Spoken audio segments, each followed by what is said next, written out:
Good morning, Danny. It is March 3rd. I tried to tell you that politics just cause problems. But first I need to address something. Can we bring up a still of what your jacket looks like? Now to me it doesn't look like you're a biker, it actually makes you look like Dracula.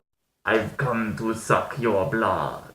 That book is effing fantastic, and you should read it, and I have an awesome copy that I should send you along with The Fault in Our Stars. I promise I'm going to get on sending you those things. In response to you saying that San Francisco is pro-gay, for me, pro-gay isn't a thing that actually exists. And I'm going to explain why. I don't consider it a thing because being gay doesn't consume who a person is. If someone out there is gay, guess what? You're just as complex as everyone else and you can't be boiled down to just being a gay person. That's not how it works. Just like how I can't be boiled down to being a white person. I'm way more complicated than that. So I would never say that I'm pro-gay. I would say that I'm pro being a decent human being and encouraging people to express who they are instead of discouraging them. Whether that means that you happen to be gay, black, feminine, whatever. It's just one part of who you are. The next thing is that science isn't a linear progression. Sometimes in nature, you observe something first and you draw a hypothesis from that data. It's not like it's a rigorous structure that needs to be followed from this point to this point to this point to this point, and then you're done with science. For example, a good hypothesis after I did my experiment would be that fruit juice is more sugary than soda.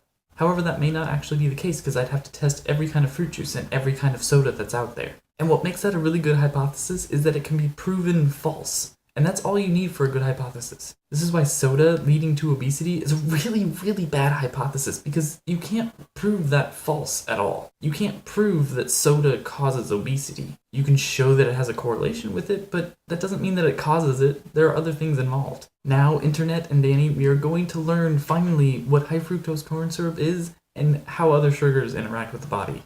High fructose corn syrup comes from sucrose, or more commonly known as the stuff that you have in your kitchen, that has been given a really nice acid bath. Oh, it burns! I'm melting! What a world! And then recrystallized into a sugar structure. The reason they give it this acid bath is because it breaks down the sucrose into fructose and glucose. If you took the same amount of fructose as you did sucrose, you would find that the fructose is actually much sweeter to you. But then, something amazing happened in 1957 where we found a way to convert some of the glucose that it was broken down into more fructose, so it was sweeter for less sugar.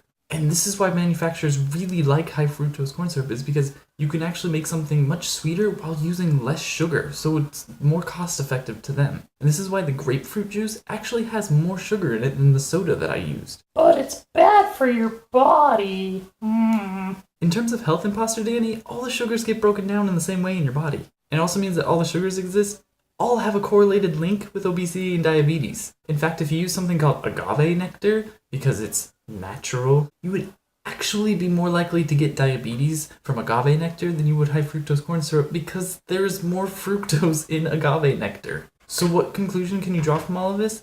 Just because something is manufactured doesn't mean that it's bad for you. Don't confuse natural with being good for you. Too many people do that and it's a wrong thing to think. You know what's really natural? Arsenic. It occurs in nature and will kill you. And don't trust people to tell you what to put into your body unless they've studied it extensively. Including me. Don't trust me either just because I'm telling you things and I'm your brother.